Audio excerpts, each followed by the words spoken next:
Hello everyone, at pupuntahan natin si Sir Mike sa Studio 56 sa GMA Kamuning sa Quezon City para tingnan ang kanyang studio at syempre para pakita natin ang behind the scenes. Sama sa biyahe ko.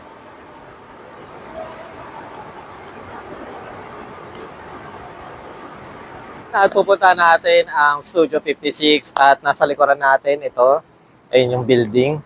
At ito guys is malapit lang sa GMA Kamuning.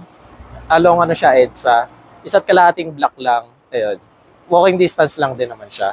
At syempre pinaka-landmark natin itong Motolite at itong Yamaha.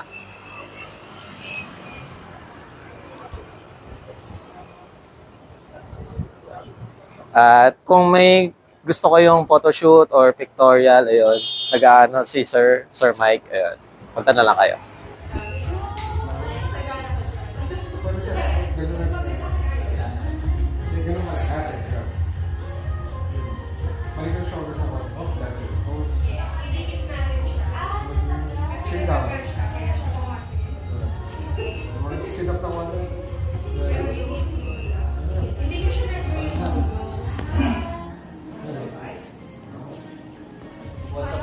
WhatsApp people lang, dito tayo ngayon sa diba?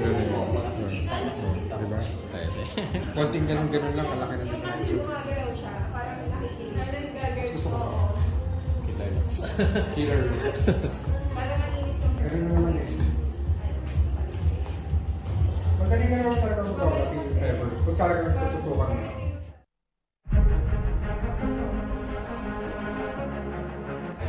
Ako po si Marimar. Kaya ka, hindi ka naman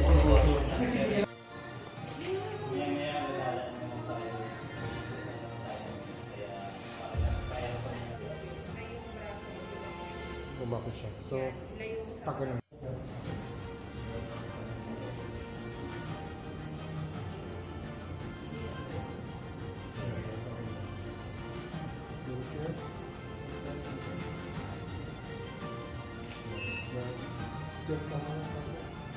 That's it.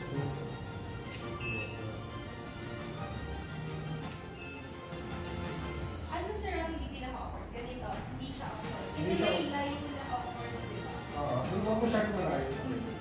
Pag nakaharap ka lang, kaya kaya dito. Kaya na nakailan. Hindi pwede na. Lean forward sa kung doon. Very good.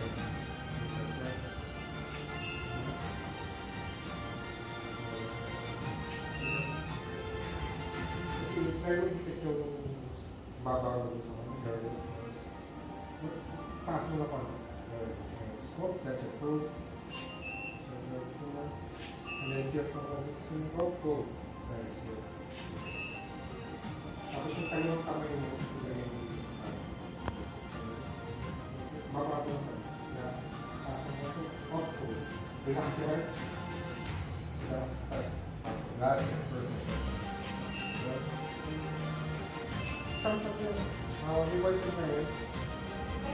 Dahil basically yung reward ko na ako.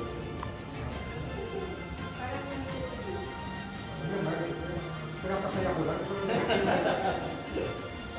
Isipin mo siya para pag-ibig ka, dami yung mata. Kasi pag sinabi ko smile, pero yung mata na iiwan. So if I give something na nagpapasaya din sa model, nagdudugtong yung mata at yung ngiti. Kaya lagi ko sasabi what makes you happy. Kaya unang tinatanong ko, may boyfriend ba? Kung wala, hindi pa kasi sumasagot, what makes you happy? Pera. Simple mo pera. O sige, umingiti siya. Bakit ako wala? That's it, good. Ready? That's it, good. Konting smile lang. That's it, good. Kung you want, chikap na konti, medyo gano'n lang pa. Up, that's it, good. That's it, perfect. Just get this way forward. There we go, that's it. If mabala natin same pose, pero mabala nito na yun. Balik ka ulit dito sa harap, wala tayo nakangiti dun sa harap mo. Madali na naman talaga ang shoot, mabilis lang talaga. Yung araw kasi, pag hindi alam lang ang tawag ko yung kailangan niya, tumatagal. Ngayon pag tumatagal, lalo na pag 10 damit ang papasok ko. Kaya tayo nang umabot ka ng dito, pagod mo siya. Kakaroon ng destination. That's it. Sipin mo tayo. So, gusto ko mo say, that's it. Tapos nabawa na lang konti yung nakagad. Hindi, kung saan mo lang, that's it. So, there you go. Click na on your head, you say, that's it. Perfect. Right. Chin down. Okay. Just lean forward, pupunta sa akin. Okay, good. Nice. Just tama na yun. Good. Perfect. And then, tilt to the side. That's it. Sobra. Balik ang konti. Oh. Konti na lang. That's chin down. Konti pa. That's it. Perfect. Good. Dala tayo. May instruction na madali.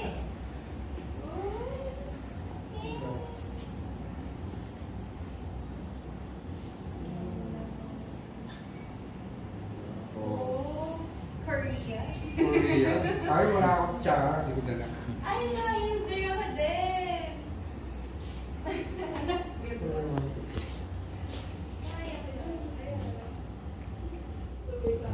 Ito yung una, hindi pa niya alam kasi. Pero nung hinabi ko na, tinakuha ko na naman mga 3 pictures.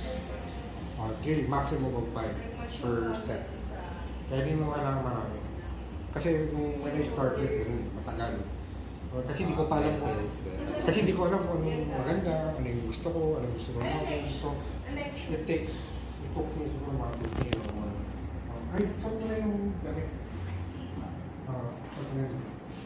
Tapos, yun nga, mas tumatagal. Pero ang mahirap din yung pagbalik mo ng bahay. Mahigit 300 pictures pa lang po. One set, sayang din.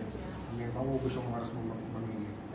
Yun ang problema. So, kung marunong ka talaga, alam mo na yung model, namumukhaan mo na kung ano yung maganda sa kanya. Pag nakuha mo na yung gusto mo, tigil ka na. Kasi marami pang ibang gagawin. Like ito, after this, damit nito. Concept nito is, it's okay na to be okay. So, rather yan. Tapos mamaya mag-face paint pa kami.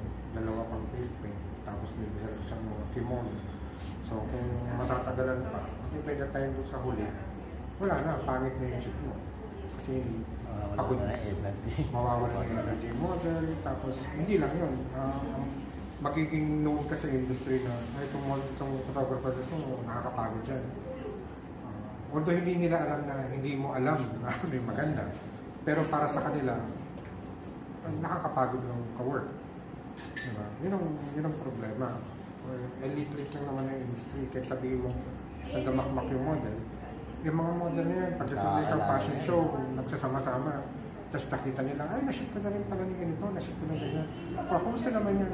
Kasi isushoot ako yan, okay ba yan? Ay, hindi, yeah. Ganyan, nakakapagod dyan. Ganyan. So, backfire agad. Bad ka na kagad. So, dahil kung bago ka pa ng photographer, dadalang na tao. Matik yun. Dumaan din ako dun. Yun nga lang, napaaga yung sinasabi natin na yung maiksi na shoot ko.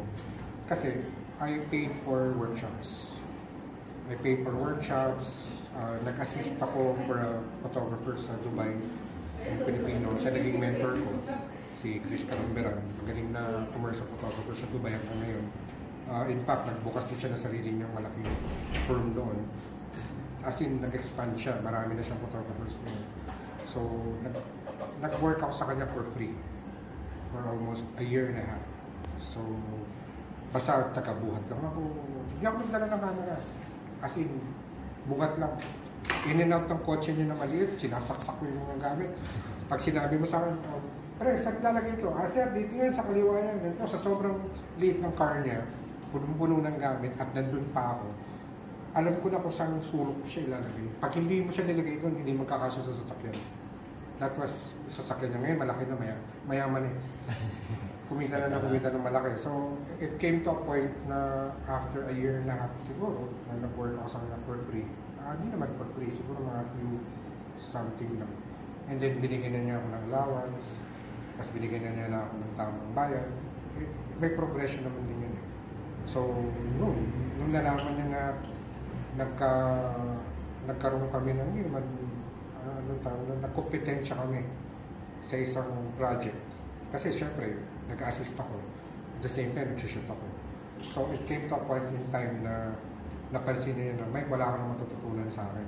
Huwag ka nang mag-assist sa akin. Nakakaya ng bayaran kita ng pang-assistant. Tapos kaya mo naman palang kumita na ng malaki. Maghanap ka na ng ibang client. Huwag ka na mag-assist sa akin. So, yun ang sinabi niya sa akin. Kaya we parted ways, pero we've been friends ever since. So, pag umuwi siya ng Pilipinas, Oo, maliit lang naman ng Dubai. So, huwag mo naman awayin lahat ng mga photographer doon. Kung hindi na nga lang kayo photographer ng professional doon. Tapos na nagbibigayan kami doon, sige, bigyan ko na ako commission nito. Yeah. So, pag hindi namin na-shoot, doble. Doble yung booking mo. May gusto mong kliyente sa'yo. Pasok mo na lang. Yun naman gusto ko sa Dubai, na hindi ko na-experience dito sa Pilipinas. Yung pasahan ng kliyente, tapos merong bibigyan ko na lang ng referral fee. Ang referral fee din malaki sa Dubai. Dito, kung meron man, maliit. Kasi maliit yung market. Siguro yung budget ng market maliit. Pero yun nga, it's a struggle nung umuwi ako. Kasi iba yung Dubai, iba yung dito. I have to adjust. Yun lang. Pero sa ngayon, after being here for almost 6 years, medyo nakakapag-adjust na ako. Kaya ito, eventually on studio, and then ito, Studio 56. Together with our friends. So, kanya, iba-iba kami ng iba-iba kami ng forte. Meron sa video, meron sa events, meron sa wedding. So, iba-iba kami. Kaya, yun, mabarkada, inuman, tapos nung medyo nalasing, pagtayo rin ng studio. Pero this studio is in culmination of 2 years na pagpaplano namin. Last year, we started with a temporary studio sa Espanya. Espanya yun before.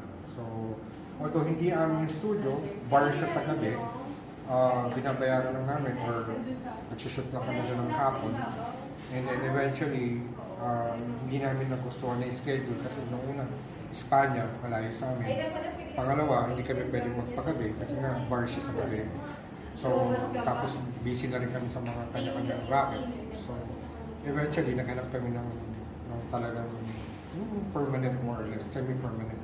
At ito yun, after 2 years of looking, finally, nagkaroon na kami ng, after 1 year na nagkakasama kami nag-shoot, ito na yung produkto ng work namin, which is Studio 56. 56 meaning 56 kamyas. Ayaw na mag-isip. Para madali ang landmark. No, sabi nga nila, dahil matanda na ako, alam nila 56 years old na kasi. Kaya 56 rin. Kaya Studio 56, pero hindi pa ako 56. Pero malapit-lapit na. Anyway, ito na lang, dito kayo. Yun. This is a shoot natin ngayon. Personal shoot collaboration with one of the designers. Actually, ito, request ko lang po. Concept is it's okay not to be okay. So, Hello everyone, at nandito tayo sa Studio 56 at kasama natin si Sir Mike.